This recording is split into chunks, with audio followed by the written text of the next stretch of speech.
Welcome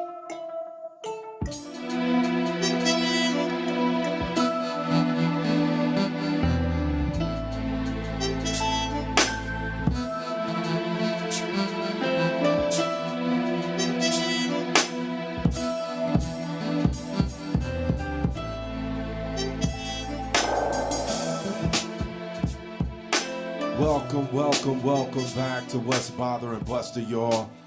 Last week I discussed distractions and how they impede success. Remember, the majority of our failures come from a collection of distractions that cause us to concede to fear. That fear causes the illusion of failure. However, there are only results from your actions. If you failed, it's because you decided to quit. So I haven't decided to quit on my vegan diet. I had one rough day last week, but all the other days have been pretty good so far. I'm still feeling pretty energetic, and my mind is thinking fluidly.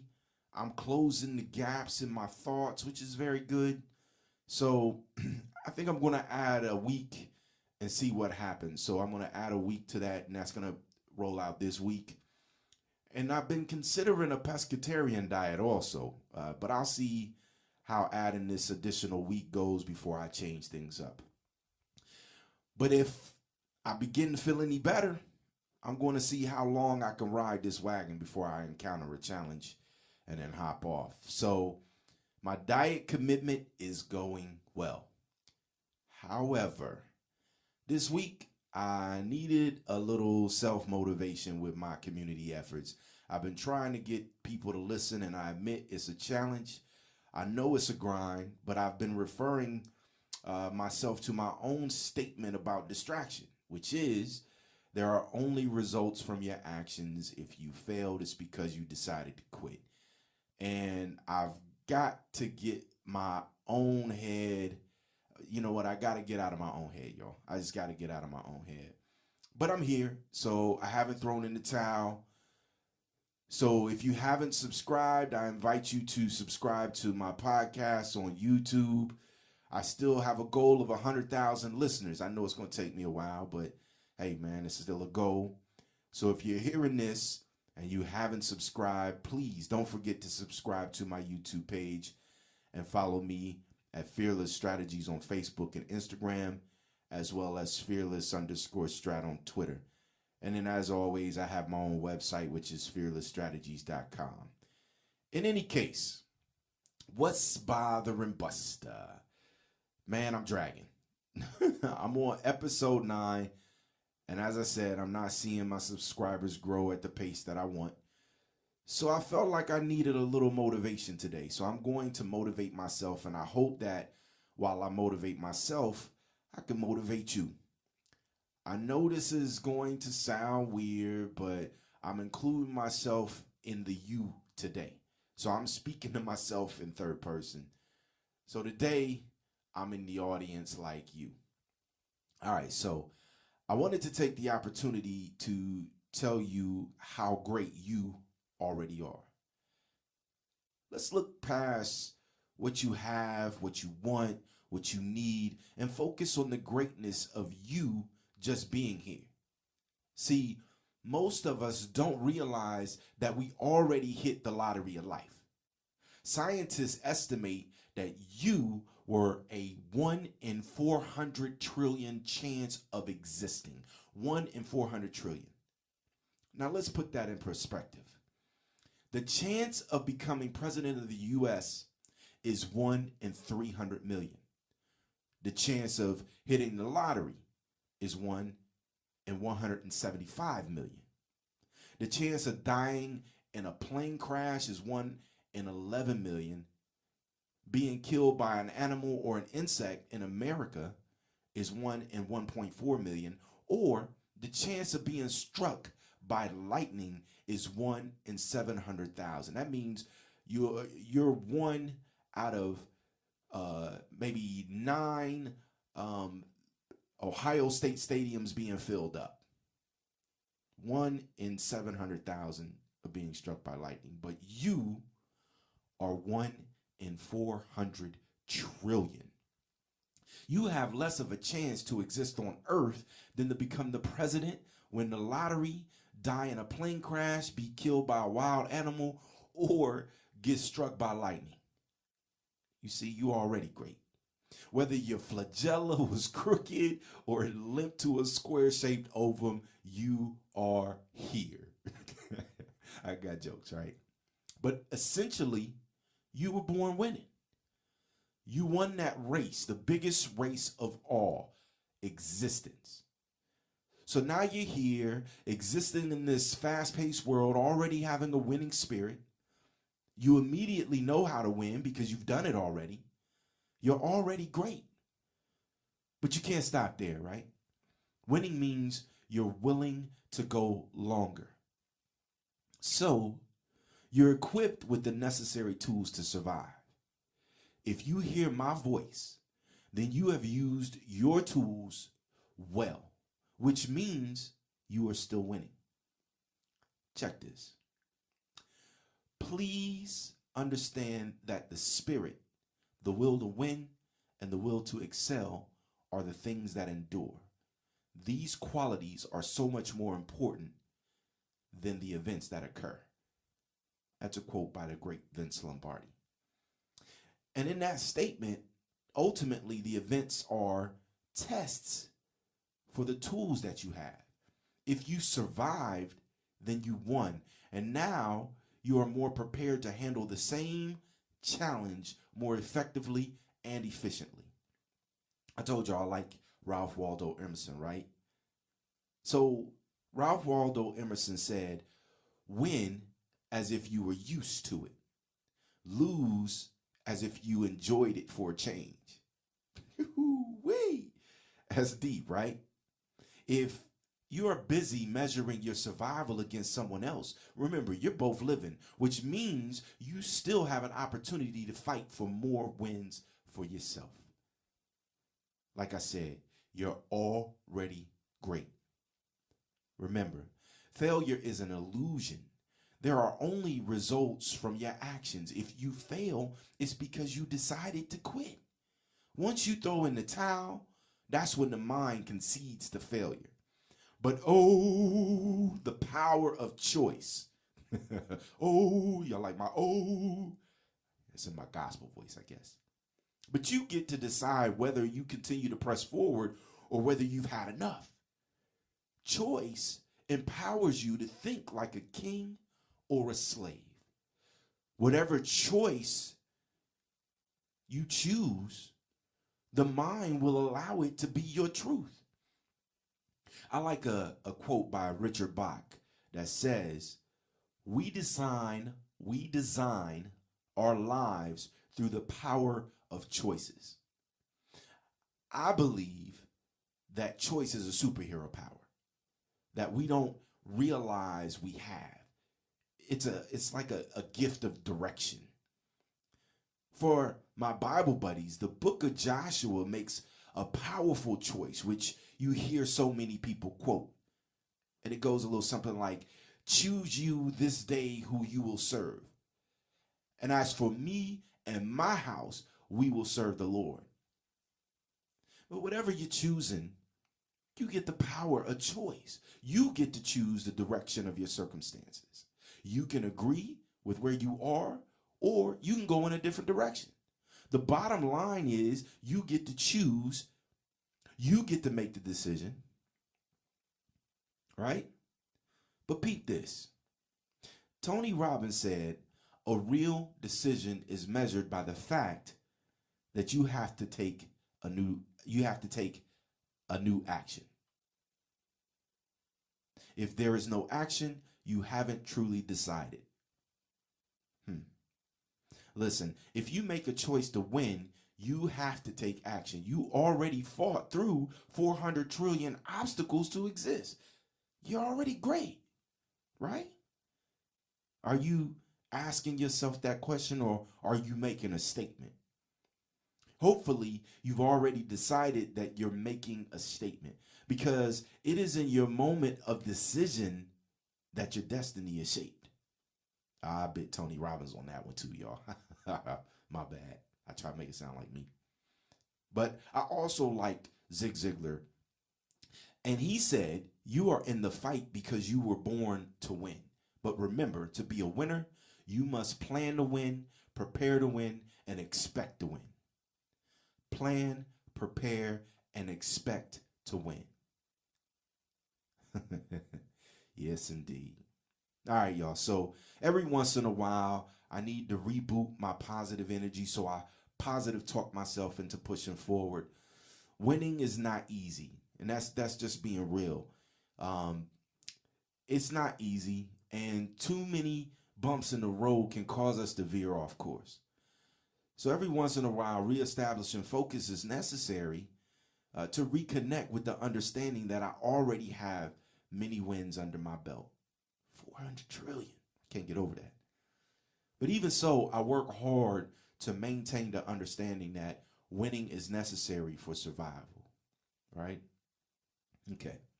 So I feel like I'm ready to take on the world and win. And win.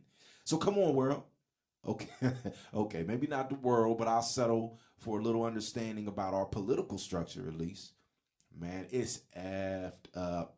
Forgive my making you feel like I'm going through a profanity search, but man, it's effed up. I've been following the news about 45 on Twitter. As I follow this news, I'm starting to look at the mounting failures, like the issues, cover-ups, and redirections that's going on, man. Take a listen to this right here, y'all. I want y'all to take a listen to this. It has been a chaotic 4 weeks, even by these White House standards. So let's just all take a moment, just remind you what has happened. Incredibly significant events, one after the other. So in no particular order, President Trump in the last 4 weeks has fires his chief strategist, fires his chief of staff, hires a new one, hires a new communications director, fires him, hires a new one, his fourth in 7 months, publicly shames his attorney general multiple times, loses a health care bill, publicly shames the 3 Republicans who voted against it multiple times, bans transgender individuals from the military without telling the military, ticks off the Boy Scouts, makes up a phone call with said scouts, makes up another phone call with the president of Mexico, thanks Vladimir Putin for expelling Americans, hundreds of them, takes days to sign a bipartisan sanctions bill, and then blasts Congress for making him sign it, condemns leaks, but then says he likes the leaks because it shows people love him. Hold on a second. Sorry, this is long. Encourages police officers to be rough with suspects during arrests. Publicly shames the Republican leader he needs to get anything done multiple times.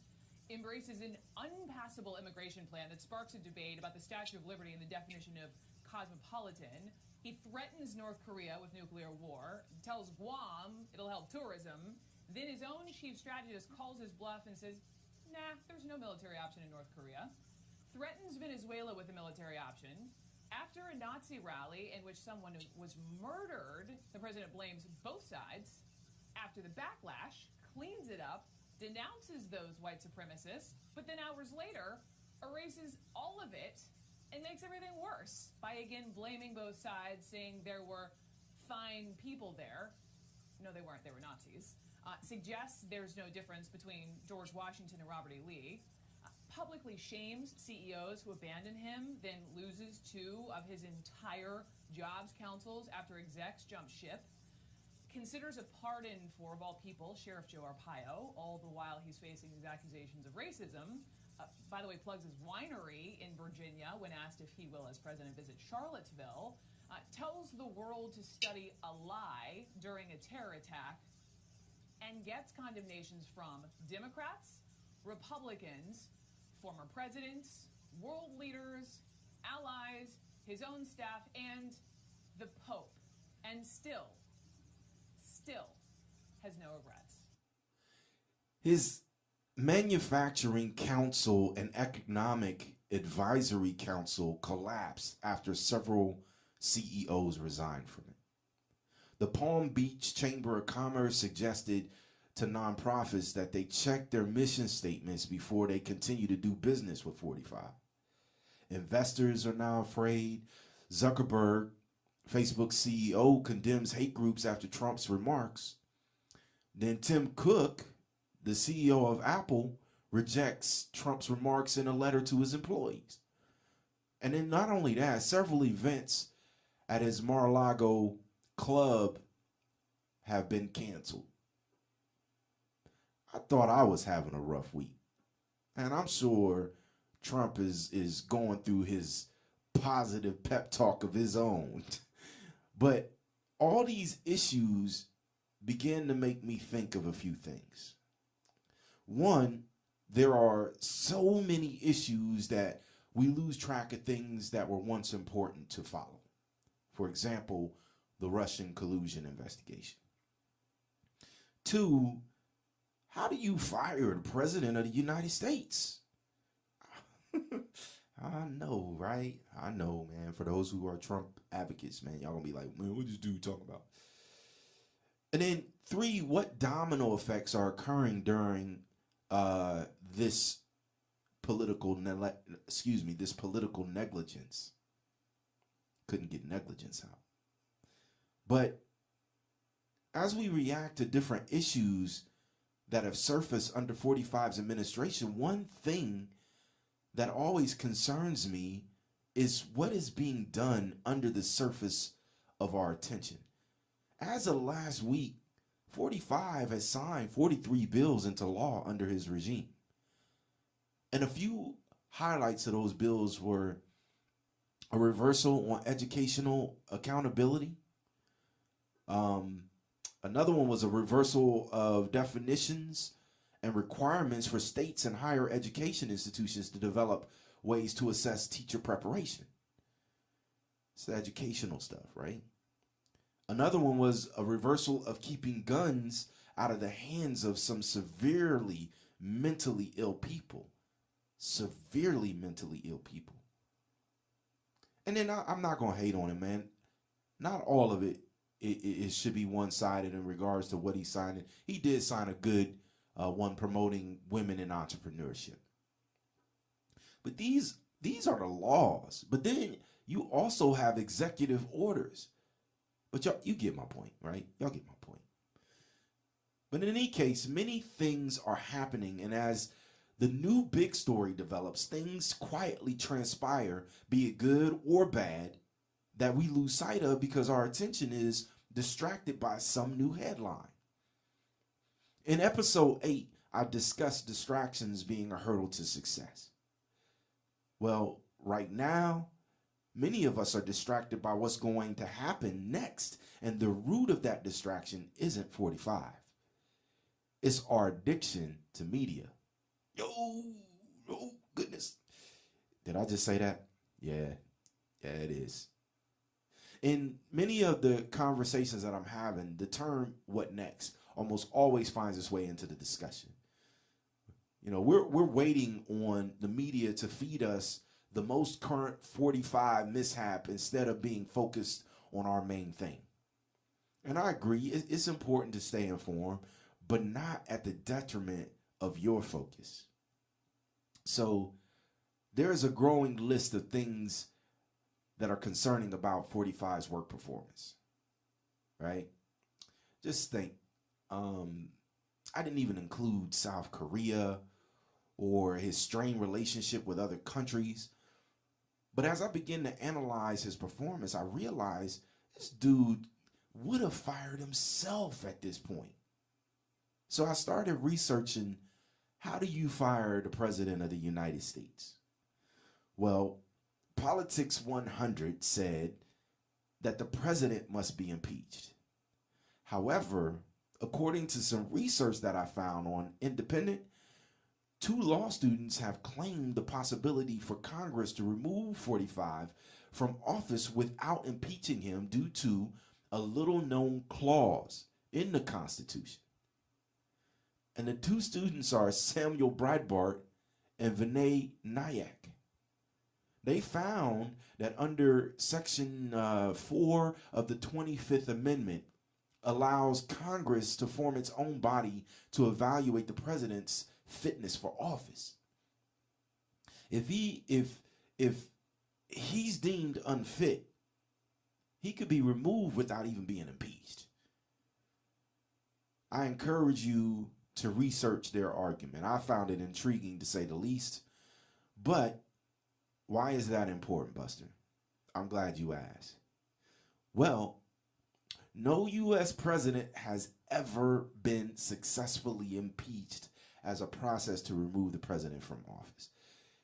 And I know some of y'all are like, yeah, well, President Clinton and Andrew Johnson got impeached. Let's back up. Back in 74, and even Richard Nixon, right? So back in 74, Richard Nixon resigned before he could be formally removed. And Andrew Johnson and Bill Clinton were both impeached, excuse me, but neither of them were convicted of the charges that were filed against them. I'm not saying the impeachment process couldn't work. However, I don't think Trump would even let it get that far without salvaging his brand as much as he possibly could. But what I find interesting is the fact that his work has driven people to the point of finding loopholes in the amendment to have him removed. You're all fired. I'm sorry, y'all. I couldn't help that. But anyway, we're going to take a break. Last week I mentioned we would be rolling out characters for the new League for Freedom. It's the new League for Freedom. Well, I had an opportunity to take a stroll with the one and only Harriet Moses, the mother of the movement. Take a listen to what she had to say. And after that, we'll be right back to discuss the domino effects that are occurring due to our political negligence.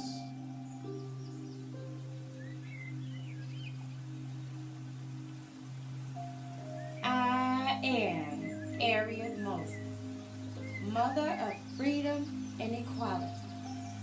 I was born into less than desirable times and suffered tremendous physical and mental torment on a daily basis.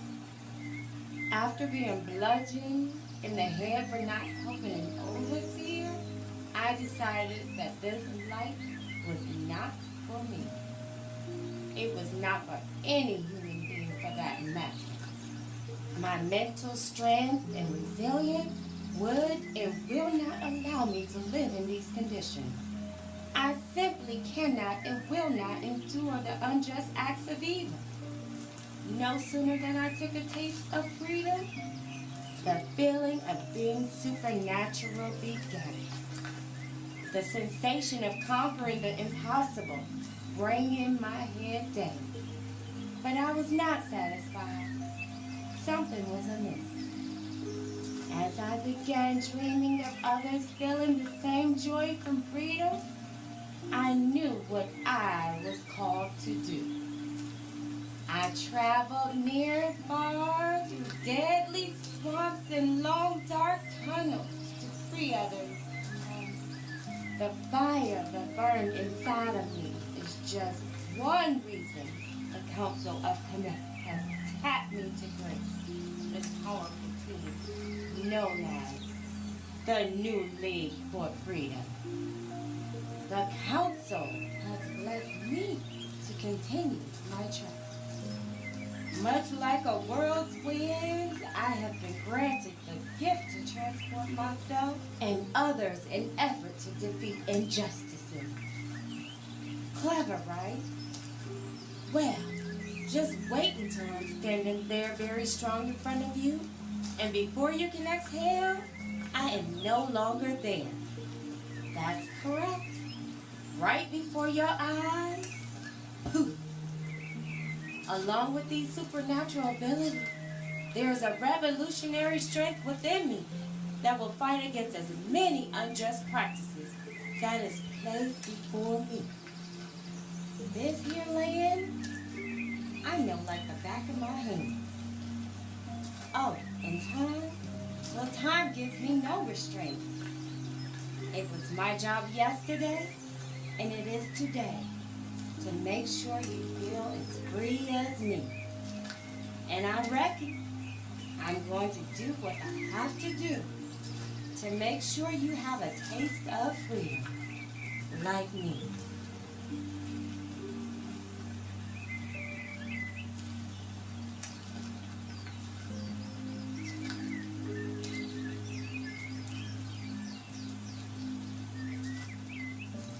All right, y'all. Yes, indeed. The new League for Freedom.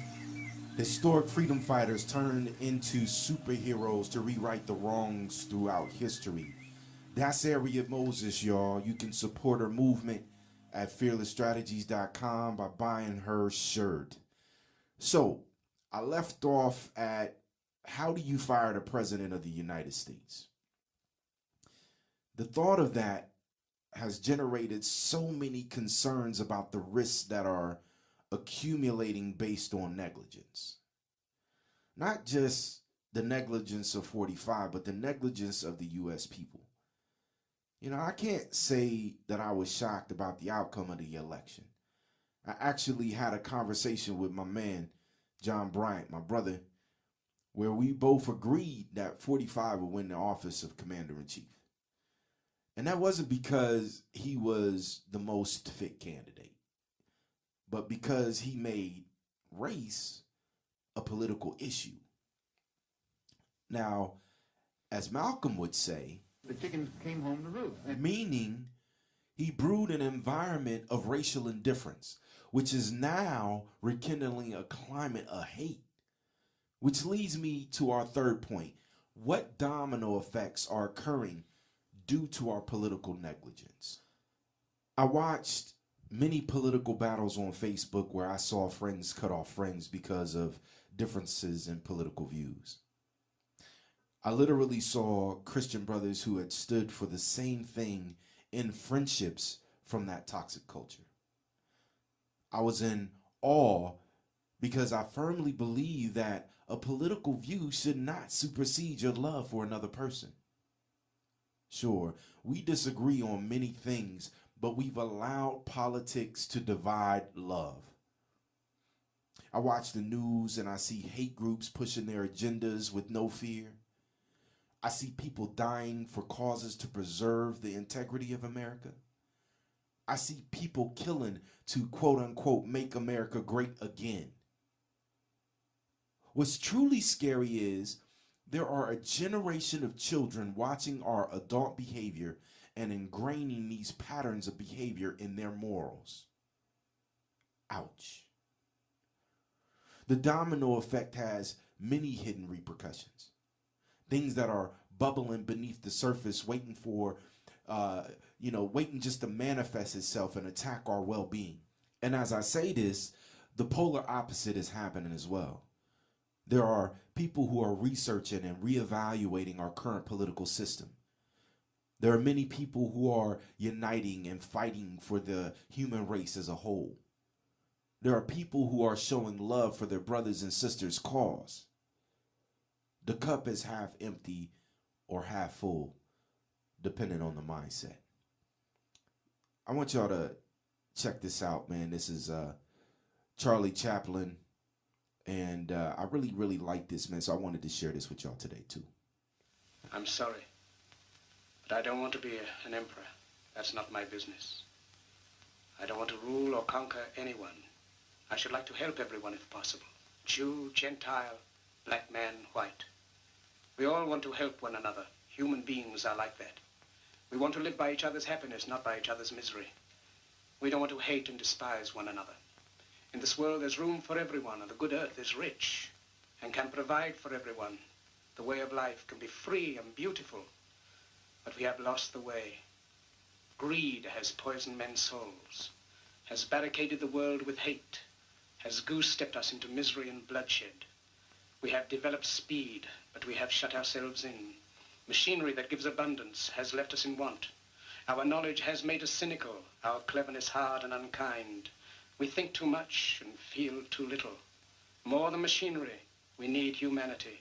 More than cleverness, we need kindness and gentleness. Without these qualities, life will be violent and all will be lost. The aeroplane and the radio have brought us closer together. The very nature of these inventions cries out for the goodness in men, cries out for universal brotherhood, for the unity of us all. Even now, my voice is reaching millions throughout the world.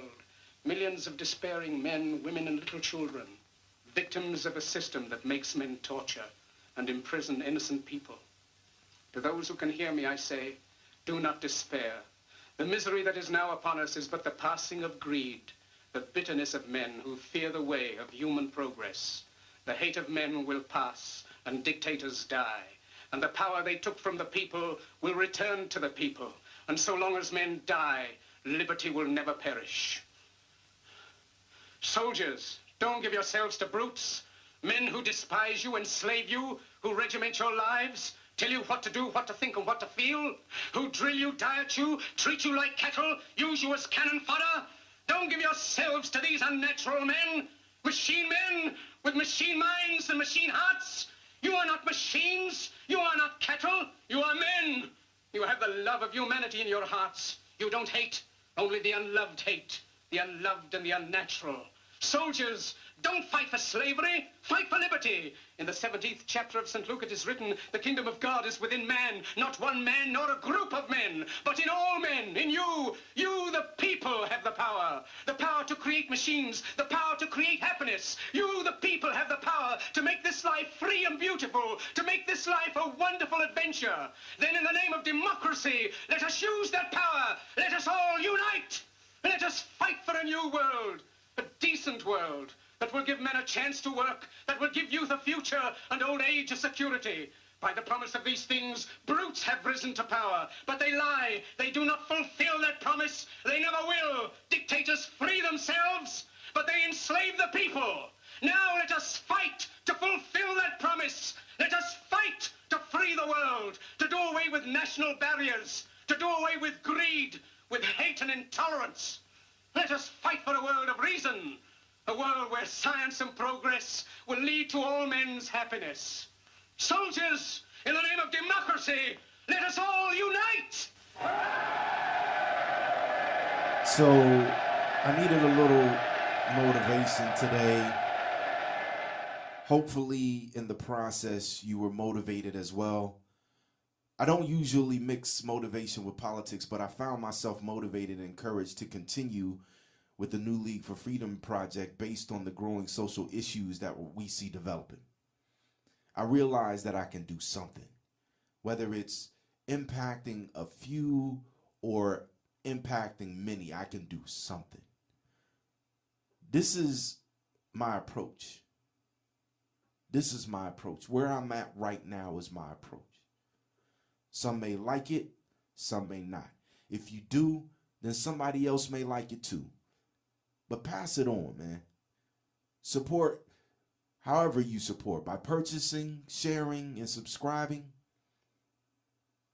Catch me, man, at Fearless Strategies on Facebook and Instagram, Fearless Strat on Twitter, fearlessstrategies.com, is my webpage.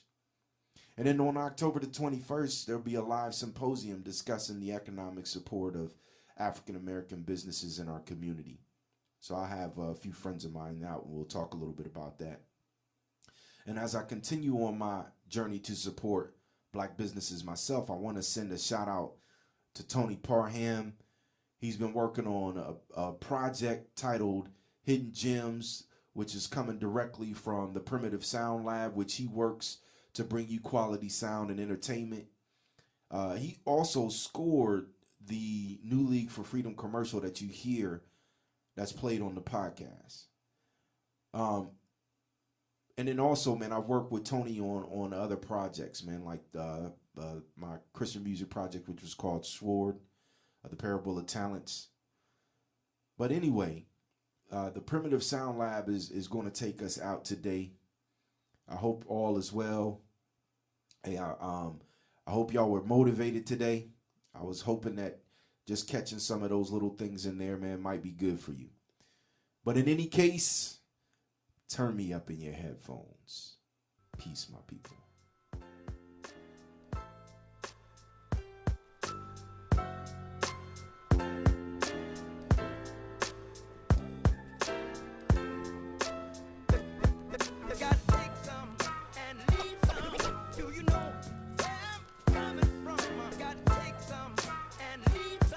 You can have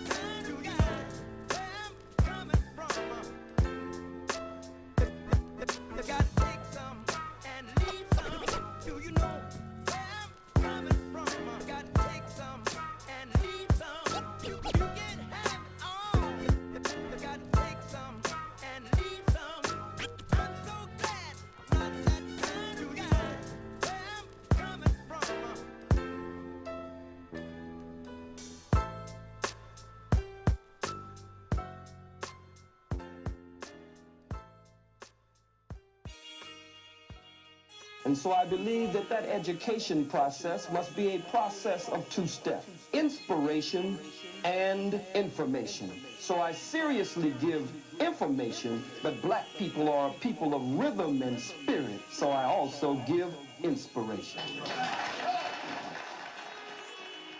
It's the new league for freedom.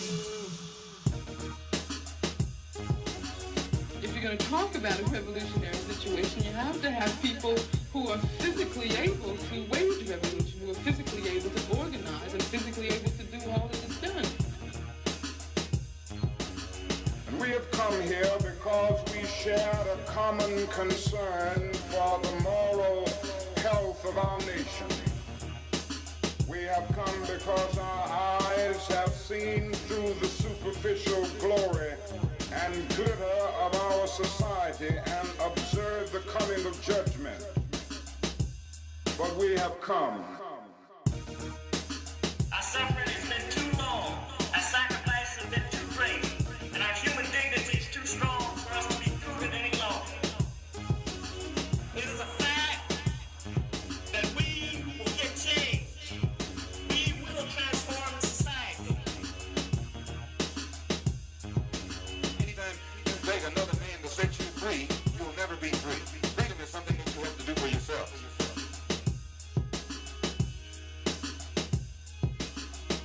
It's the new league for freedom.